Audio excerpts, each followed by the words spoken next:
సూర్యాపేట జిల్లా కేంద్రంలో ఏర్పాటు చేసిన విలేకరుల సమావేశంలో తెలంగాణ రాజ్యాధికార పార్టీ ప్రధాన కార్యదర్శి వట్టే జానయ్య యాదవ్ అగ్ర పార్టీ నాయకులు తీరును తీవ్రంగా తప్పుబట్టారు. ఈ నెల 18వ తారీఖున బీసీజేఏసీ ఆధ్వర్యంలో తలపెట్టిన బంద్ కు అగ్రపార్టీ నాయకులు ఎక్కడున్నారు, బంద్ లో ఎందుకు పాల్గొనలేదు, రాజకీయ పార్టీలు పార్టీ నాయకులు బీసీ సమాజానికి చెప్పవలసిన అవసరం ఎంతైనా ఉంది. కేవలం పత్రిక ప్రకటనలకు మాత్రమే బీసీ బంద్ లో పాల్గొంటామని చెప్పి బంద్ లో పాల్గొనకపోవడం వెనుక మర్మమేంటో బీసీ సమాజానికి చెప్పవలసిన అవసరం ఉంది. నేటికైనా అగ్రపార్టీ నాయకులు ఆడుతున్న ఆటల్లో బీసీ నాయకులు కీలు బొమ్మలు కావద్దని, 42% రిజర్వేషన్లు ఎలా సాధ్యమవుతుందని ఆనాడే శాసన మండలిలో మా పార్టీ అధ్యక్షుడు తీన్మార్ మల్లన్న తప్పుబట్టడం జరిగింది. జీవో నెంబర్ 9 ని కూడా తీవ్రంగా తప్పుబట్టడం జరిగింది. హైకోర్టులో జీవో నెంబర్ 9ని సస్పెండ్ చేయగానే మా పార్టీ ఆధ్వర్యంలో బంద్ కు ప్రకటించాం. కానీ మిగతా వారు ఆ రోజు బంద్ లో పాల్గొనకుండా 18వ తారీఖు బంద్ ఇవ్వడం రాష్ట్రంలో పాక్షికంగానే బంద్ ప్రభావం కనిపించింది తప్ప ఎక్కడ కూడా పూర్తిగా బంద్ అయిన దాఖలాలు లేవని, 42% రిజర్వేషన్లు కల్పించే వరకు రాజ్యాధికార పార్టీ పోరాడుతుందని పేర్కొన్నారు. ఈ కార్యక్రమంలో టీఆర్పీ నాయకులు చాంద్ పాషా, మీర్ అక్బర్, కుంభం నాగరాజు, అన్నపర్తి రాజేష్, ఆవుల అంజయ్య, శివ, బొమ్మగాని సైదులు గౌడ్, వల్లాల సైదులు, మల్లేష్, సుమన్, కోటి, వల్లాల బుచ్చయ్య, గుంటూరు విజయ్, కరుణాకర్ తదితరులు పాల్గొన్నారు. మరి యొక్క బీసీలు ఇచ్చినటువంటి బంధు ప్రశాంతంగా జరిగింది తప్పితే మరి మిగతా చోట్లల్లో మరి ఇవాళ ఇక్కడ సూర్యాపేట కావచ్చు, ఉమ్మడి నల్గొండ జిల్లాలలో కావచ్చు, మరి ఎక్కడ కూడా ఏ ఒక్క పార్టీకి సంబంధించినటువంటి అగ్రవర్ణ నాయకుడు మరి వాళ్ళ బీసీ ప్రజల ఓట్లతో గెలిచినటువంటి ఏ నాయకుడు కూడా మరి ధర్నాలో మరి ఎందుకు పాల్గొనలేదు, మరి ఇక్కడ ఉన్నటువంటి ప్రజలు వాళ్ళని మరి నిలదీయాల్సిందిగా మరొక మారు ఇక్కడ ఉండబడినటువంటి ప్రజల దగ్గరికి ఎవరైతే ఇవాళ మెజార్టీ ప్రజల ఓట్లతోని మరి ఏళ్ల తరబడి మరి ఇక్కడ శాసనసభ్యునిగా, మంత్రిగా బాధ్యతలు నిర్వర్తిస్తున్నటువంటి మరి ఓడిపోయినటువంటి నాయకుడు కావచ్చు, గెలిచినటువంటి నాయకుడు కావచ్చు, మరి అనేక హోదాల్లో ఇవాళ తిరుగుతున్నటువంటి బీసీల పుణ్యమాని బీసీల ఓట్లతోని మరి రాజకీయంగా ముందుకు వచ్చినటువంటి ప్రతి నాయకుడిని కూడా మరి అడుగడుగున రాష్ట్ర వ్యాప్తంగా మరి బీసీలు నిలదీయాల్సిందిగా బీసీలంతా మమేకమై మరి ఏదైతే తెలంగాణ రాష్ట్ర ఏర్పాటు కోసం కంకణ బద్దలై ముందుకు పోయారో మరి వాళ్ళ బీసీలందరూ కూడా ఇక్కడ ఉండబడినటువంటి అగ్రవర్ణాలని మరి అగ్రవర్ణాల పాలకులుగా ఉండబడినటువంటి వాళ్ళని అడుగడుగున ఎండగడుతూ మరి బీసీలంతా ఏకమై మరి 42% రిజర్వేషన్ సాధించుకోవడమే కాకుండా రాజ్యాధికారాన్ని అందుకోవడం కోసం అందరూ కూడా పాల్గొనాలని విజ్ఞప్తి చేస్తూ మరి యొక్క బీసీ యొక్క ద్రోహులుగా మిగిలిపోయినటువంటి అగ్రవర్ణ పార్టీలలో ఉండబడినటువంటి బీసీల ఓట్లతోనే ఇవాళ అధికారం ఉన్నటువంటి నాయకులందరూ కూడా మరి బుద్ధి చెప్పాల్సినటువంటి బాధ్యత బీసీ యువతకు, బీసీ మేధావులకు, బీసీ మహిళా సోదరులకు అందరికీ కూడా ఉంది. అందరం ఐక్యమైన వాళ్ళ ఐక్యమై మరి వీళ్ళందరినీ కూడా ఎండగట్టేటటువంటి సమయం ఆసన్నమైంది కాబట్టి మరి ఖచ్చితంగా ఇక్కడ జరుగుతున్నటువంటి ఈ యొక్క కుట్రలన్నిటి కూడా మరి గుర్తు చేసుకోవాల్సిన అవసరం ఉంది. మరి మనం ముందుకు పోవాల్సినటువంటి అవసరం ఉందని విజ్ఞప్తి చేస్తూ మరొకసారి ఈ రాష్ట్రంలో ఉండబడినటువంటి మెజార్టీ ప్రజలైనటువంటి మా బీసీ, ఎస్సీ, ఎస్టీ, మైనార్టీ పెద్దలందరికీ కూడా హృదయపూర్వకంగా ధన్యవాదాలు తెలియజేస్తా ఉన్నాం. నమస్కారం. తెలంగాణ రాష్ట్రంలో మెజారిటీ ప్రజల యొక్క మరి డిమాండ్ ఏదైతే ఉందో 42% రిజర్వేషన్ ఇవ్వాలనేటటువంటి రాష్ట్ర ప్రభుత్వ ఆలోచన, ఇవ్వకూడదనేటటువంటి కుట్రదారుల యొక్క కుట్రలు మరి బహిర్గతమయ్యి మరి కోర్టుల దగ్గరికి చేరిన తర్వాత ఆ కోర్టు నిర్ణయాలు వచ్చిన తర్వాత ఈ రాష్ట్రంలో ఉండబడినటువంటి అన్ని పార్టీలు 70-80 సంవత్సరాల నుండి మెజారిటీ ప్రజల్ని మోసపూరితమైనటువంటి మాటలతోనే, మోసపూరితమైనటువంటి కుట్రలతోనే పాలించుకుంటూ మరి నేటి వరకు కూడా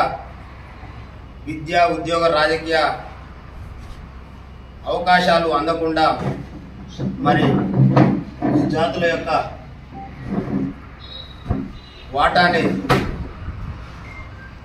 మరి దిగమింగి మరి ఇన్ని సంవత్సరాల తర్వాత ఏదైతే 42% రిజర్వేషన్ ఇస్తామని చెప్పి నోటికాడికి వచ్చినటువంటి ముద్దని మరి కాళ్ళతో తన్నేటటువంటి పరిస్థితుల్లో ఏదైతే బంధుకు 18వ తారీఖు నాడు బంధుకు పిలుపునిచ్చినటువంటి బీసీ జేఏసీల బంధుకు ఈ పార్టీలు అన్నీ కూడా సంపూర్ణ మద్దతు తెలుపుతున్నామని పేపర్లలో వార్తలకు పత్రికలలో టీవీలలో న్యూస్ వరకు మాత్రమే పరిమితమై మరి ఎక్కడ కూడా ఈ పార్టీలలో మెజారిటీ ప్రజలైనటువంటి బీసీ ఎస్సీ ఎస్టీ మైనార్టీ ఓట్లతోనే అధికారంలోకి వచ్చినటువంటి మరి యొక్క అనేక ప్రాంతాల్లో మరి అగ్రవర్ణ నాయకులు ఎందుకు పార్టిసిపేట్ చేయలేదనేటటువంటి దాన్ని ఈ బీసీ సమాజం మరి తీవ్రంగా ఖండిస్తూ మరి బీసీ సమాజం అంతా ఇవాళ ఆలోచించాల్సినటువంటి సందర్భం.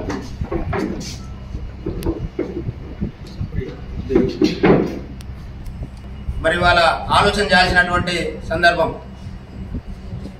ఎక్కడ ఈ రాష్ట్రంలో ఉండబడినటువంటి అన్ని పార్టీలు బంధుకు పిలుపునిచ్చినప్పటికీ కూడా అనేక చోట్ల మరి పాక్షికమైనటువంటి బంధు మాత్రం జరిగిందనేటటువంటి చర్చ జరుగుతూ ఉంది. అంటే ఈ రాష్ట్రంలో ఉండబడినటువంటి పార్టీలన్నిటికీ కూడా బీసీల యొక్క ఓట్ల మీద ప్రేమ తప్పితే మరి బీసీల యొక్క హక్కుల గురించి బీసీలకు అనేక సంవత్సరాల నుండి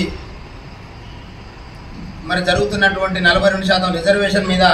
ఎలాంటి చిత్తశుద్ధి లేదనే దానికి మరి నిన్న జరిగినటువంటి ఆ బంధులో మరి వాళ్ళ యొక్క పాత్ర ఏందనే దాని మీద మరి బీసీ సమాజం ఆలోచించాల్సిందిగా మరి విజ్ఞప్తి చేస్తూ ఉన్నాం. ఈ యొక్క పార్టీలన్నీ కూడా ఇప్పుడు అసెంబ్లీలో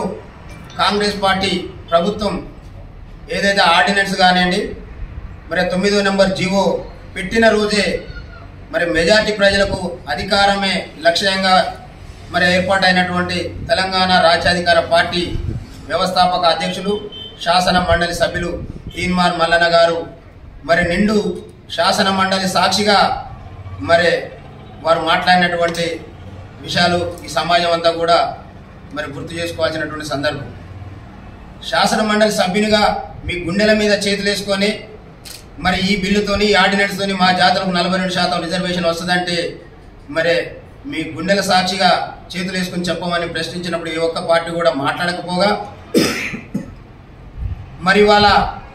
నిలబడినటువంటి ఆర్డినెన్స్కు నిలబడినటువంటి 9వ నెంబర్ జీవోకు మరి ఏ రకంగా ఈ పార్టీలు మద్దతు ప్రకటించినవో మరి బీసీ సమాజం ఆలోచించాల్సిందిగా విజ్ఞప్తి చేస్తూ ఉన్నాం. అంటే ఈ బీసీ సమాజం 70-80 ఏళ్ల నుండి ఏదైతే మోసపూరితమైనటువంటి మాటలు చెప్పి అధికారంలోకి వచ్చి ఈ ప్రజల్ని అనగారినటువంటి వర్గాలుగా ఎలాంటి అవకాశాలు దక్కకుండా చేసినటువంటి పార్టీలు మరి మళ్ళీ ఇవాళ బీసీల కోసం